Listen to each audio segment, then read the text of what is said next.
আসসালামু আলাইকুম। Welcome to Chennai. তো আমি এখন আছি চেন্নাই। তো চেন্নাই যেহেতু গিয়েছি, তো আমি তো মেরিনা বিচে তো যাবই। তো এখানে দ্বিতীয়বার যাওয়া হয়েছে আমার। তো ইনশাল্লাহ এর জন্য মেরিনা বিচেও ২বার যাওয়া হয়েছে। তো এখানে সন্ধ্যার পরিবেশটা আমি আগে পাই নাই। তো এখন সন্ধ্যায় যখন হয়েছে তখন আমি দেখতে পেলাম এখানে একটা পার্কের মতো। তো অনেক সুন্দর একটা পরিবেশ। তো ওখানে খুব ক্লান্ত লেগেছে, এর জন্য আমি এখানে একটু বিশ্রাম নিচ্ছি। এখানে অনেক বাতাস ছিল এবং পরিবেশটা অনেক ভালো ছিল।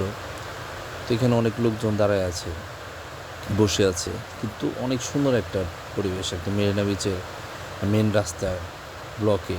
তো অনেক সুন্দর এখানে, মানে লাইটিং করা, প্লাস মানে সবাই ঘুরতে পারবে দর্শনার্থীরা। তো এর পাশাপাশি আমিও একটু ভিডিও করে নিলাম। তো আশা করি সবাই আমাকে সাপোর্ট করবেন, ভালো থাকবেন, আমার ভিডিওটা দেখবেন। তো সবাই দোয়া রাখবেন। আসসালামু আলাইকুম।